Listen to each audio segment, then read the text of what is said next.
Olá pessoal, boa tarde. Mais uma vez a gente está aqui com o nosso Afivelando as Malas, direto dos estúdios da TV ANC aqui em Fortaleza. E hoje a gente vai visitar uma cidade que é pura sedução. Vocês já ouviram falar em La Sereníssima? Vamos afivelar as malas e vamos para Veneza!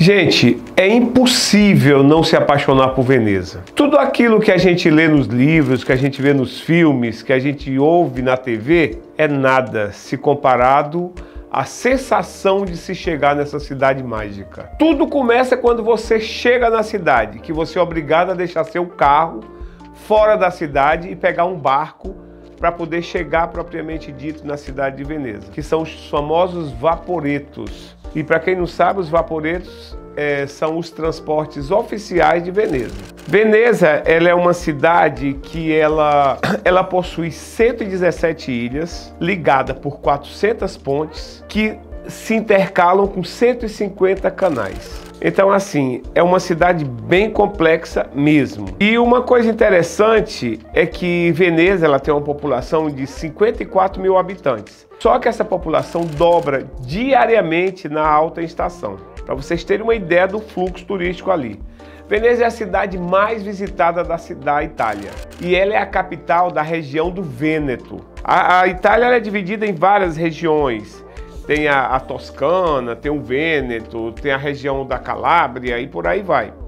E essa região aí se chama Vêneto. Veneza, ela foi fundada 1000 anos, na verdade ela começou a ser habitada 1000 anos antes de Cristo pelos venetos, que é daí que surgiu o nome da cidade e o nome da região. Mas ela só foi fundada mesmo no século V pelos romanos. Na época, os romanos eles buscavam um lugar seguro para viver, já que a região ela vinha sendo constantemente invadida pelos germânicos. Veneza é uma cidade única. Visitar Veneza é deixar de ser você mesmo. É surreal. Essa é a cidade. E Veneza tem algumas curiosidades que eu quero dividir com vocês. Primeiro, que o símbolo de Veneza é o leão alado. Existe uma estátua do leão alado em uma praça próximo da Praça de São Marcos. Entendeu? Lá você pode conferir de perto. E segundo a história, esse leão, ele foi colocado lá em 1293, mas ninguém sabe exatamente a procedência dessa escultura. Veneza também é conhecida como uma cidade flutuante. Não só porque ela fica toda ali no mar, né? Mas também porque ela flutua entre o amor e o ódio. Como assim? Primeiro porque o amor, o mar, através do mar, é graças ao mar e dessa colocação do mar junto à cidade, que a cidade é bem visitada, é uma cidade exótica, diferente, mas esse mesmo mar, ele assusta as pessoas. Para vocês terem uma ideia, Veneza, ela está afundando 2 milímetros a cada ano. Então, assim, fora as marés altas, né? Que quando a cidade fica uma parte submersa e os moradores têm que se adequar a isso. Então, assim, é bem complicadinho, mas fora isso, a cidade é pura magia. Outra curiosidade que eu queria falar para vocês de Veneza, que eu acho bem interessante, ela está ligada ao mar Adriático por 3 aberturas: o Lido, o Malamocco e a Chioggia. Estando localizado no extremo fechado do mar, tudo isso está sujeito a variações de nível de água. Então, assim, é muito uma cidade bem complexa também. Em Veneza também não se fala só italiano, também se fala o vêneto, né? Que é uma linguagem, é um dialeto da época medieval. Outra curiosidade, o cemitério de Veneza ele fica em uma ilha. Então os mortos, quando precisam ser sepultados, eles são transportados nas gôndolas. E o que são as gôndolas? As gôndolas são aqueles barquinhos que transportam as pessoas pelos canais e que hoje é um dos principais atrativos turístico da cidade. Algumas curiosidades sobre as gôndolas é que para você ser gondoleiro, você precisa ter uma licença, que nem uma carteira de motorista. E para adquirir essa licença, você tem que fazer um curso, que ele dura 400 horas, Tem estágio, tem prova, tem tudo. E as gôndolas têm que ser pintadas de preto, por dentro e por fora. Só que cada gondoleiro pode fazer a sua decoração, aí fica a seu caráter. Os gondoleiros normalmente são homens, mas em 2010, Georgia Boscolo foi considerada a primeira gondoleira mulher. Vamos falar sobre os pontos turísticos de Veneza. Piazza di San Marco, que é a principal praça de Veneza, e ela é bem conhecida pela quantidade gigantesca de pombos. É muito pombo, mas dá uma visão linda, as fotos ficam perfeitas. Também tem a Basília de San Marco, é a igreja mais famosa, foi construída em 828 e ela é situada na Praça de São Marco. Também tem a Torre do Campanario. Suba nessa torre, você vai ter a vista mais linda de Veneza dessa torre. Você vai ver 360 graus. E ela também fica na Praça de São Marco. Tem o Palácio Ducal, que também é conhecido como Palácio do Doge, e ele foi construído em 1424. Ponte do Suspiro, aí você acha que é porque ela é romântica? Não, é porque a Ponte do Suspiro, ela ligava o Palácio Ducale, que era o palácio onde as pessoas eram julgadas, ao novo edifício, que era a construção onde as pessoas eram presas. Então esse suspiro acontecia porque a pessoa era julgada e tinha que passar pela ponte para ser presa no outro lado. Também tem a Ponte de Rialto, que é uma das pontes mais famosas do mundo, que a gente vai ver fotos dela aqui também. Tem a cidade de Burano e Murano, que são ilhas próximas onde se fabricam os famosos cristais de Murano, e vale muito a pena visitar essas ilhas, porque além de lindas, você pode passar o dia inteiro, almoçar por lá e fazer um passeio incrível. E a gente encerra com a igreja de Santa Maria de La Salute. Se você fizer o passeio de gôndola, você vê essa igreja da água. Essa igreja ela foi erguida como pagamento de uma promessa feita em março de 1630 pelo então patriarca de Veneza, Giovanni Tiepolo, juntamente com o doge Nicola Contamini. Eles fizeram a promessa porque estava havendo um surto de doença na cidade. Resultado, o surto passou, mas os dois faleceram. Então essa igreja começou a ser construída em novembro de 1631. E eu digo para vocês, Veneza é uma das cidades mais belas da Itália. Eu tive a honra de conhecer Veneza. De Veneza eu parti de trem até Roma, fiz toda a Toscana, passando por Firenze, por Pisa. Então assim, é uma viagem incrível e muito romântica. Vale a pena fazer a viagem de Veneza. Olha aí, pessoal, nossa dica de mimo aqui lá de Veneza. Você pode comprar a máscara de Veneza. Essa minha ela é bem básica, mas ela tem bem estilosa. Você pode comprar em Murano o cristal de Murano, que ele é bem pesado. Esse é o autêntico cristal de Murano. Ou você pode comprar a gôndola. Olha, essa é bem baratinha. Você compra em qualquer lugar de Veneza. O cristal de Murano é um pouco mais caro e as máscaras também são um pouquinho mais caras. Gente, a gente volta para o Brasil para falar sobre algumas notícias do trade, algumas coisas legais. Hoje existe uma ideia, né, depois nesse pós-pandemia, que é o turismo sem deixar pegadas. Como que é isso? É o turismo sustentável. Você passa pelos locais, mas você não deixa a sua marca.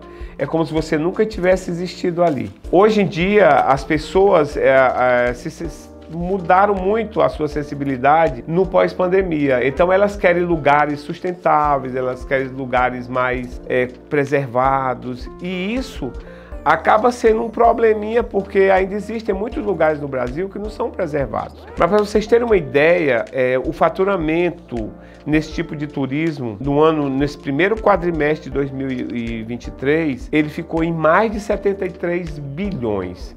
Quer dizer, isso aí foi resultado pela parte de aérea, hospedagem e alimentação. Então assim, o turista ele está mais exigente, mas ele continua buscando viagens, passeios, e ele quer sair de casa. Então os órgãos públicos têm que se adaptar a isso, o trade turístico tem que se adaptar. Para vocês terem uma ideia, após o trauma da pandemia, as pessoas, como eu falei, ficaram mais conscientes e zelosas com o meio ambiente. E esse passou a ser um dos quesitos prioritários.